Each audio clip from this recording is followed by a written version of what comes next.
बच्चों, स्वागत है आपका हमारे इस YouTube चैनल यूपी फिजिक्स 11 में।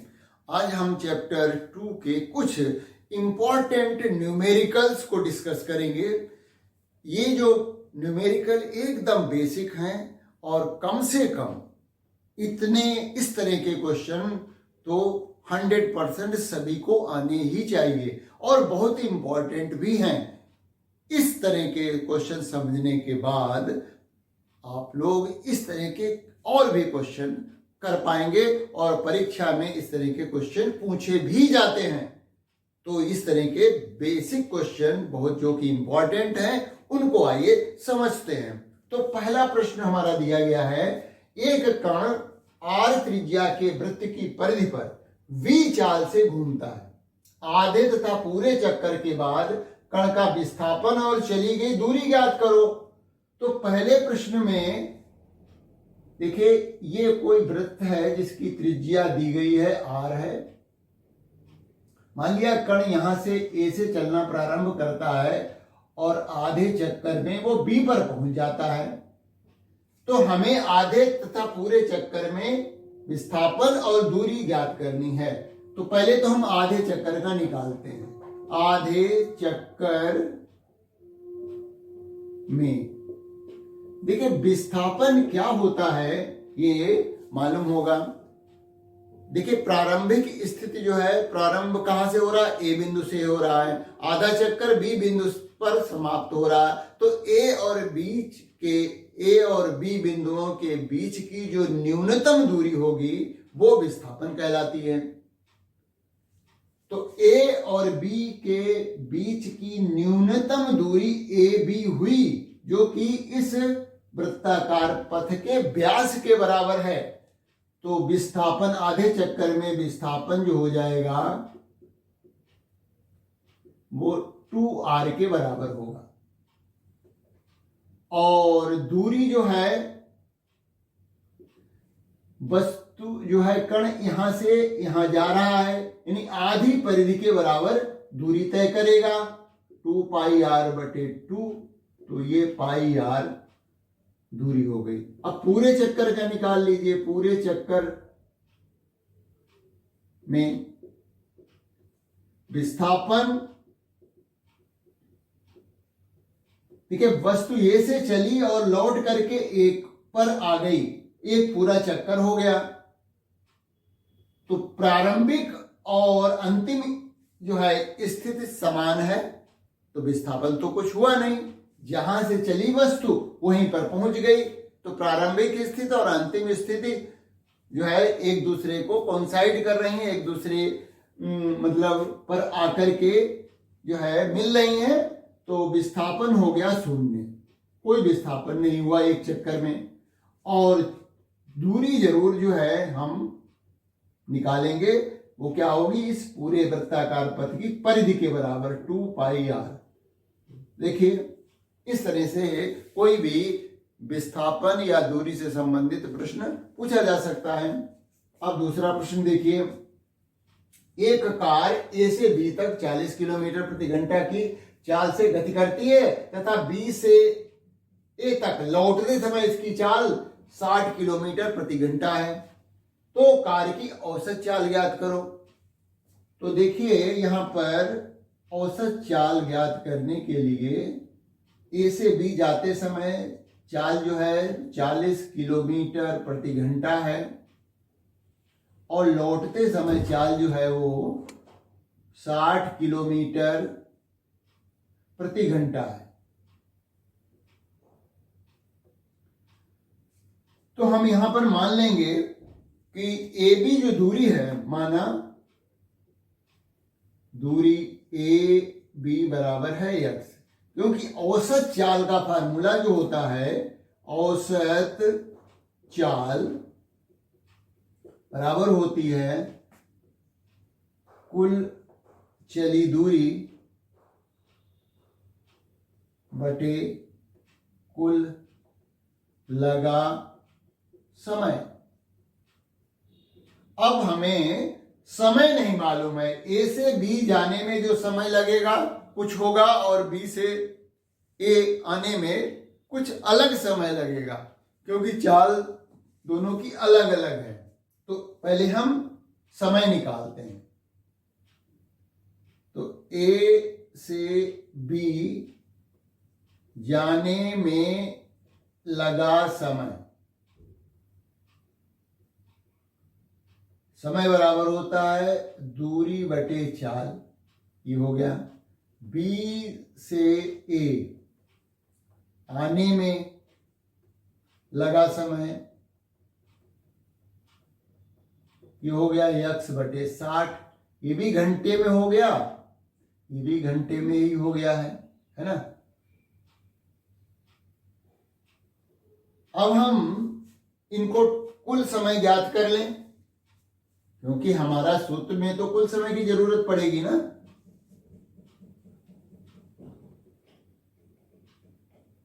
तो कुल समय हो जाएगा, कुल समय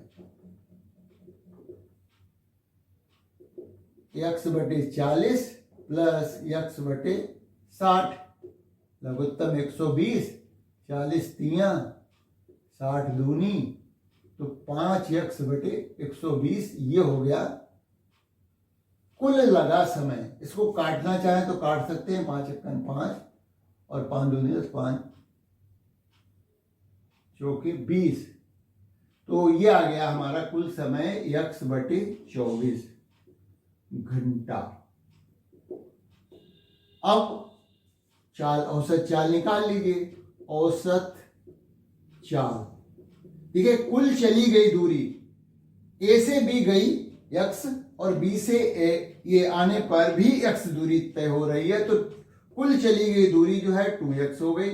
कुल लगा समय इतना है हमारा x बटे 24, तो ये ऊपर चला जाएगा, तो यह आ जाएगा 2x गुणा 24 बटे x से x कट जाएगा, तो हो गया 48 किलोमीटर प्रति घंटा।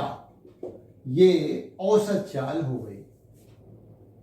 अब ये जो हमारा दूसरा चैप्टर है, इसमें वेग समय ग्राफ, विस्थापन समय ग्राफ पर आधारित प्रश्न पूछे जाते हैं। तो विस्थापन समय ग्राफ से हम किसी वस्तु का वेग ज्ञात कर सकते हैं, या दूरी समय ग्राफ दिया गया है तो उससे हम क्या ज्ञात कर सकते हैं, चाल ज्ञात कर सकते हैं। ये हमें मालूम होना चाहिए कि दूरी समय या विस्थापन समय ग्राफ से हम जो है चाल या वेग ज्ञात कर सकते हैं। यदि हमारे पास जो है वेग समय ग्राफ है तो इससे दो चीजें ज्ञात करते हैं। नंबर एक, वेग समय ग्राफ की सहायता से हम त्वरण ज्ञात कर सकते हैं, वस्तु का त्वरण ज्ञात किया जा सकता है वेग समय ग्राफ से, तथा वस्तु द्वारा चली गई दूरी या वस्तु का विस्थापन भी ज्ञात कर सकते हैं। तो वेग समय ग्राफ से हम त्वरण तथा जो है विस्थापन या दूरी ज्ञात करते हैं, जबकि दूरी समय ग्राफ से हम वस्तु का वेग या कहें चाल ज्ञात कर सकते हैं। तो ये अगला प्रश्न हमारा जो है वो वेग समय ग्राफ पर आधारित है, और यहां देखिए क्या निकालना है।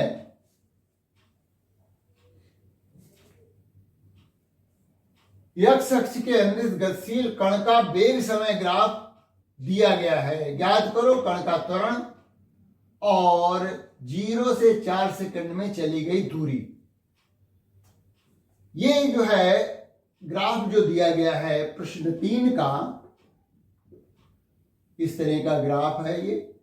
इसका मतलब वस्तु का प्रारंभिक वेग जो है वो 10 मीटर पर सेकंड है। ये 10 यहां दिया गया है, यहां 20 दिया गया है, यहां पर 30 दिया गया है। ये मीटर पर सेकंड में वेग दिया गया है। अच्छा, यहां पर समय जो दिखाया जा रहा है चित्र में वो 4 है, यहां पर 2 दिखाया गया है, और इसके सामने जो है समय दिखाया गया है वो 6। ये समय जो है वो सेकंड में दिया गया है। अब हमसे पूछा जा रहा है कण का त्वरण। देखिए एक सीधी रेखा प्राप्त हो रही है, तो कण का त्वरण जो है वो समान है। यात्रा में कण का त्वरण समान है। तो त्वरण कैसे निकालते हैं? मान लिया यहाँ पर ये बिंदु है, ये बी बिंदु है, तो ऐसे हम एक त्रिभुज बना लेंगे और इसका स्लोप निकाल लीजिए, इसका ढलान, जो ग्राफ बना हुआ है उसका ढलान ज्ञात कर लीजिए। तो वेग समय ग्राफ का जो ढलान होता है, त्वरण क्या होता है? त्वरण जो होता है वेग समय ग्राफ का ढलान। तो ढलान tan थीटा से निकालते हैं। ये कोण थीटा है मान लिया, तो ये बिंदु C है, तो ये हो जाएगा BC बटे AC।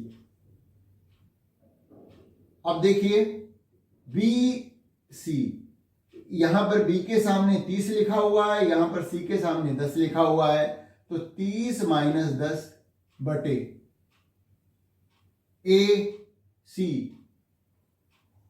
देखिए ये वेग परिवर्तन हो गया, देखा जाए तो वेग परिवर्तन हो गया और समय में परिवर्तन कितना हो रहा है? 6 माइनस ये 6 है और यहां पर 0 है, तो ये हो जाएगा आपका 20 बटे 6। इसको काट दीजिए, 2 3 6, 2 दशमलव, तो 10 बटे 3 मीटर पर सेकेंड का वर्ग, ये त्वरण हो गया।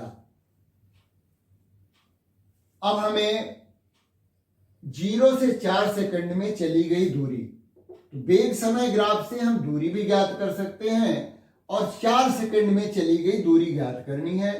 तो 4 सेकंड के अंतर्गत जो इस ग्राफ के नीचे का क्षेत्रफल है उसकी सहायता से हम दूरी ज्ञात कर लेंगे। इसका क्षेत्रफल निकाल लीजिए। चली गई दूरी बराबर होगा ये क्षेत्रफल, ये बिंदु ये था, ये BC बने D और ये है, और इसको हम F ले लेते हैं, तो बराबर हो जाएगा ADEF का क्षेत्रफल, ADEF का क्षेत्रफल। अब ये एक समलंब चतुर्भुज बन रहा है, समलंब चतुर्भुज बन रहा है। ADEF क्या है? एक समलंब चतुर्भुज है, तो इसकी चली गई दूरी हो जाएगी 1/2। समलंब चतुर्भुज का क्षेत्रफल का सूत्र लगाइए, तो 1/2 समांतर भुजाओं का योग DE प्लस AF गुणा बीच की दूरी EF है, ये है, तो 1/2 DE कितना है? यहां से यहां तक, ये देखिए ये 20 है। AF ये है 10 है। बीच की दूरी 4 माइनस 0, 4 माइनस 0,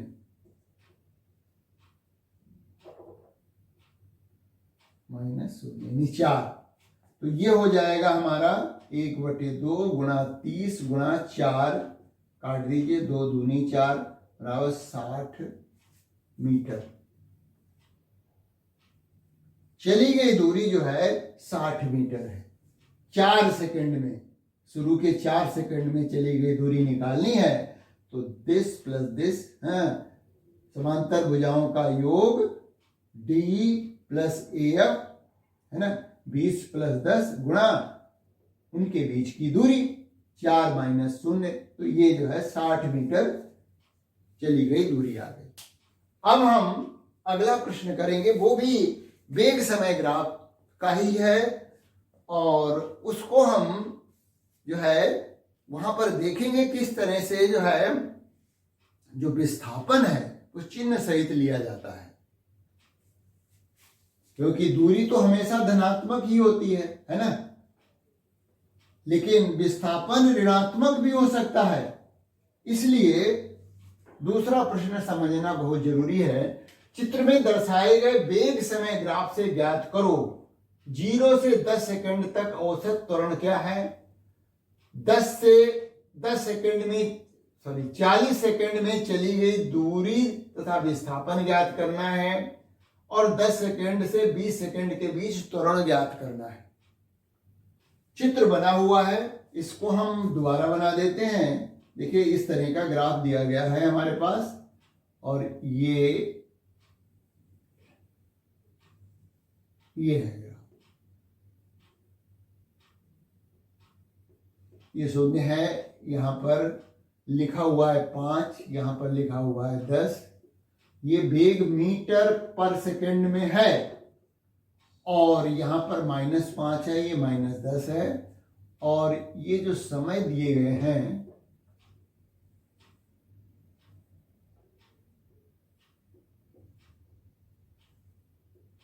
वो सेकंड में है।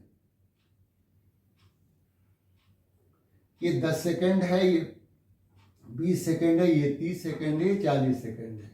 समय सेकंड में दिए गए हैं। हमें सबसे पहले 0 से 10 सेकंड 0 से 10 सेकंड के बीच का त्वरण ज्ञात करना है। तो जैसा कि हमें मालूम है कि त्वरण क्या होता है, वो इस ग्राफ का ढलान होता है ना। ये मान लिया बिंदु O है तो ये A है, ये B है, ये C है। अब हम इसका ढलान OA का ढलान ज्ञात करें पहले 0 से 10 सेकंड के बीच का। तो त्वरण हमें निकल जाएगा, निकाल लेंगे। देखिए 0 से 10 सेकंड का त्वरण बराबर हो जाएगा OA का ढलान है। तो अभी हमने निकाला था ढलान क्या होता है, tan थीटा से निकलता है AB बटे OB। AB क्या है 10 है, या कहें 10 - 0 है और OB क्या है 10 - 0 है। ये भी तो 10 बटे 10 बराबर होगा 1 मीटर पर सेकंड स्क्वायर का त्वरण है। B 40 सेकंड में चली गई दूरी और विस्थापन दोनों चीजें निकालनी है। 40 सेकंड में कितनी दूरी तय हो रही है, पूरा 40 सेकंड, और विस्थापन कितना है। देखिए ये वाली चली गई दूरी, ये x अक्ष के ऊपर है, ये धनात्मक होगी, ये वाली होगी जो है विस्थापन। जब निकालेंगे तो इसको ऋणात्मक करेंगे, वैसे दूरी निकालने के लिए तो दोनों को धनात्मक ही लेंगे, है ना। दूरी में तो चिन्ह आता नहीं, तो हमें इस त्रिभुज का क्षेत्रफल निकालना, इस त्रिभुज का क्षेत्रफल निकालना, टोटल कर देना है तो चली गई दूरी ज्ञात हो जाएगी। ये क्षेत्रफल पता करना है, चली गई दूरी बराबर हो जाएगी ये इसका क्षेत्रफल प्लस इसका क्षेत्रफल, दूरी बराबर हो जाएगी इस त्रिभुज ABC, ये है OACDE। तो हम यहां पर लिखेंगे त्रिभुज OAC का क्षेत्रफल प्लस त्रिभुज CDE का क्षेत्रफल, CDE का क्षेत्रफल। और त्रिभुज का क्षेत्रफल मालूम है 1/2 आधार गुणा ऊंचाई।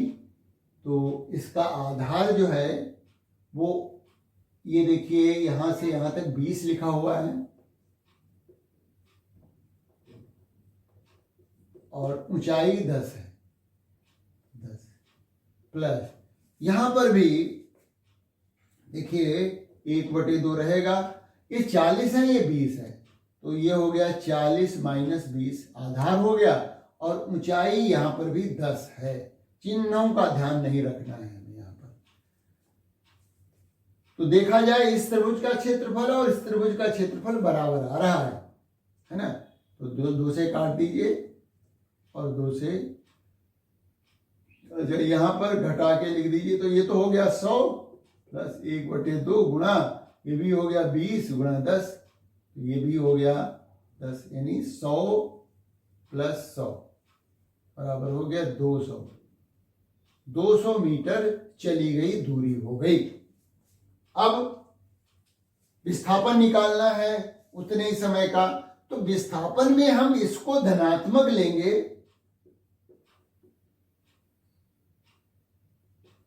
तो ये वाला विस्थापन ऋणात्मक आएगा।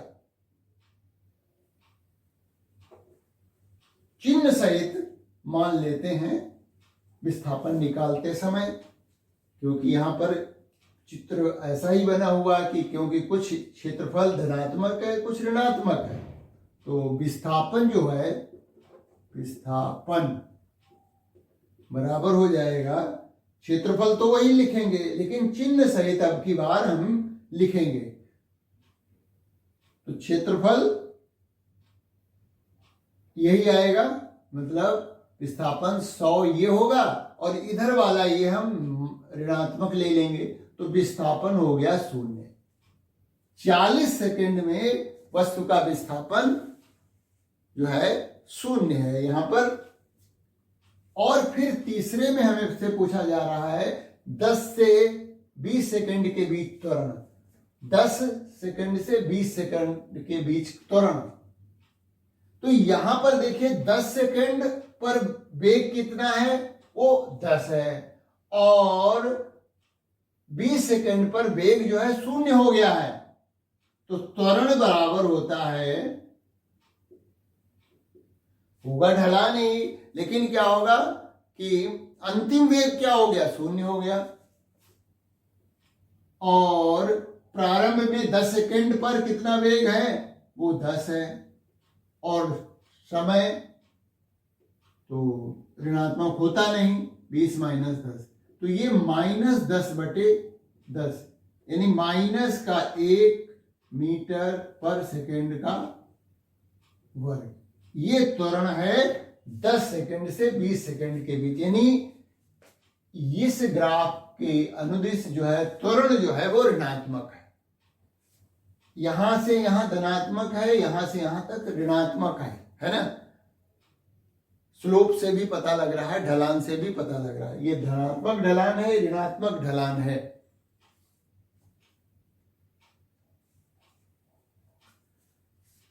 अब अगला प्रश्न देखिए, 5वां। यहां पर 5वें प्रश्न में एक कण दिया गया है कि एक कण x अक्ष के अनुदिश गति करता है जिसके विस्थापन का समय के साथ संबंध ये दिया गया है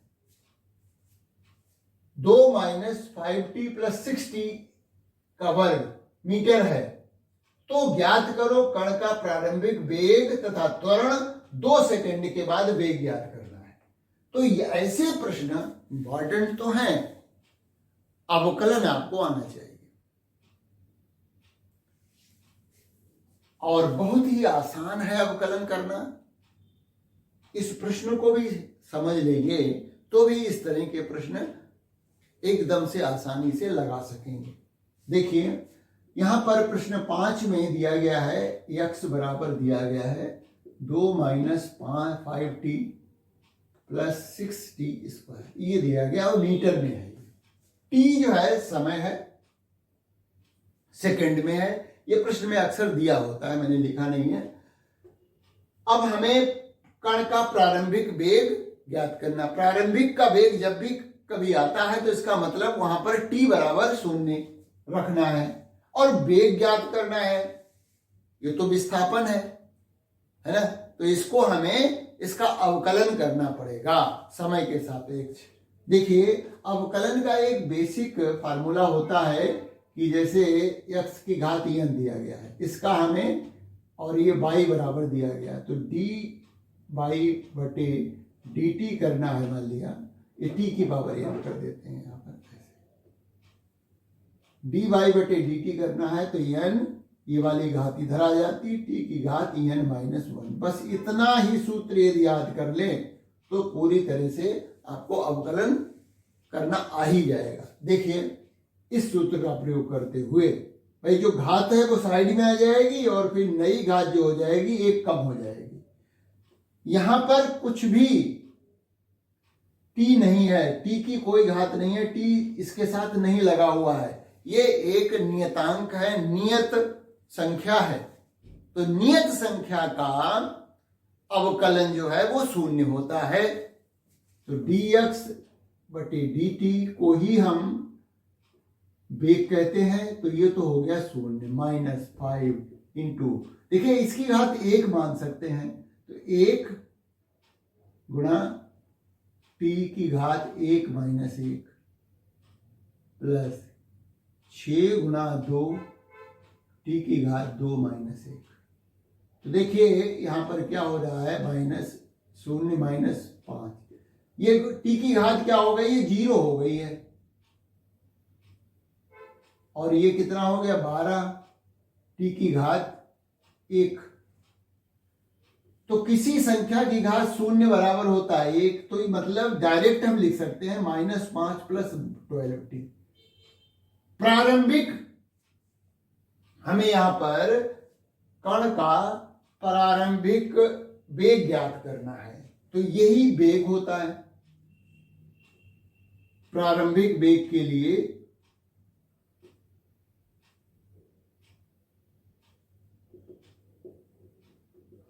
क्या करते हैं हम, t बराबर 0 ले लेते हैं, t बराबर 0।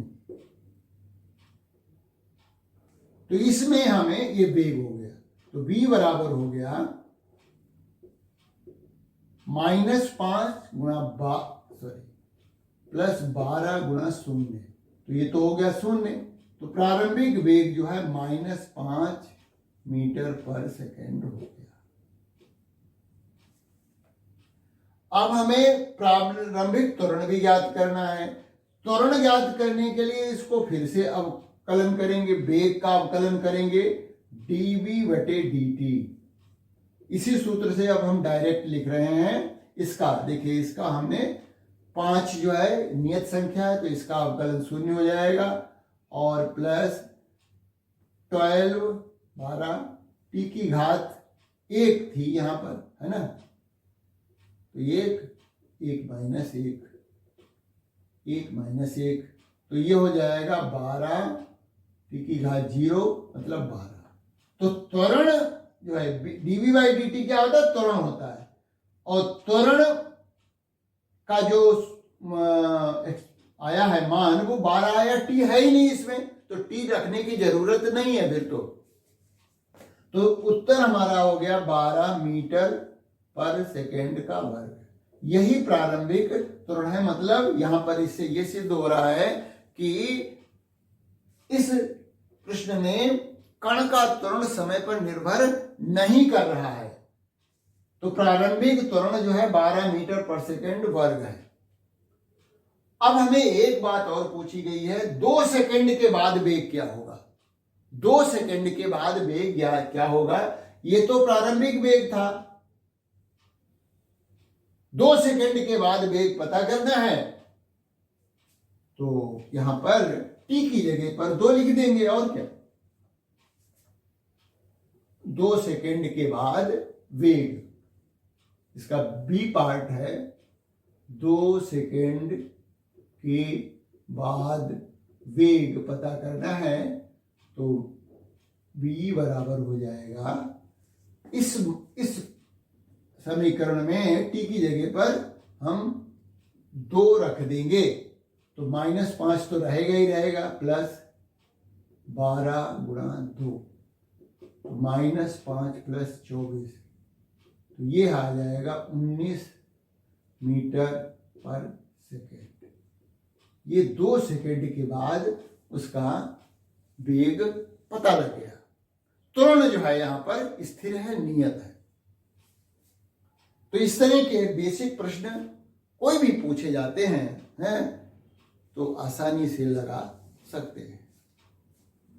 अब हमारा अंतिम प्रश्न है वो भी बहुत ही साधारण सा सिंपल सा प्रश्न है जो कि आपेक्षिक वेग पर आधारित है। क्या है कि दो कार ए और बी जिनके वेग क्रमशः 40 किलोमीटर प्रति घंटा है, 40 किलोमीटर प्रति घंटा तथा 60 किलोमीटर प्रति घंटा है, तो कार ए का आपेक्षिक वेग कार बी के सापेक्ष ज्ञात करना है जब वो एक ही दिशा में गतिमान हो और जब विपरीत दिशा में गतिमान हो। देखिए कार ए है 40 किलोमीटर प्रति घंटा की चाल से चल रही है और बी भी उसी दिशा में चल रही है। पहली सिचुएशन के अनुसार इसकी चाल जो है 60 किलोमीटर प्रति घंटा है।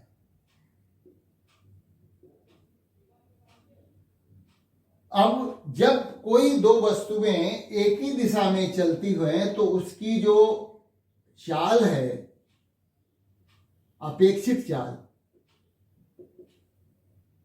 रिलेटिव वेलोसिटी जिसको इंग्लिश में कहते हैं, relative velocity of A with respect to B, A की सापेक्षिक चाल बी के अनविश पता करनी है तो ये हो जाता है बी ए माइनस बी बी, एक ही दिशा में जो चल रही होती है। तो अब ये 40 माइनस 60 होगा तो उत्तर आएगा -20 मीटर पर मीटर नहीं किलोमीटर है, किलोमीटर प्रति घंटा। ये हो गई जब वो एक ही दिशा में चल रही हो। अब जैसे विपरीत दिशा में इसकी चाल ये ही है मान लेते हैं 60 किलोमीटर प्रति घंटा, 40 किलोमीटर प्रति घंटा एक ही है और बी मान लिया विपरीत दिशा में से आ रही है और ये बी हो गई, इसकी चाल जो है 60 किलोमीटर प्रति घंटा है। उस केस में बी ए बी बराबर होता है क्योंकि इसकी हमें चाल ऋणात्मक लेनी पड़ेगी, है ना, और ऋणात्मक लेंगे तो जब हम इन चालों को घटाएंगे तो ये जुड़ जाएंगी, मतलब ये चाल हमें ऋणात्मक लेनी पड़ेगी इसके सापेक्ष। तो क्या हो जाएगा बी ए माइनस माइनस बी बी यहां पर ले लेंगे तो ये जो है बी ए प्लस बी बी मतलब कितनी हो जाएगी 40 प्लस 60 बराबर हो जाएगी 100 किलोमीटर प्रति घंटा। अब इस केस में जब वे दोनों विपरीत दिशा में चल रही होंगी, ये दूसरी सिचुएशन है, यहां पर दोनों एक ही दिशा में चल रही थी तो जो है एक ही चाल बी के सापेक्ष जो है इतनी आई है और अब जो है एक ही चाल बी के सापेक्ष 100 किलोमीटर प्रति घंटा आई है जब वो एक दूसरे के विपरीत दिशा में गति कर रही हों।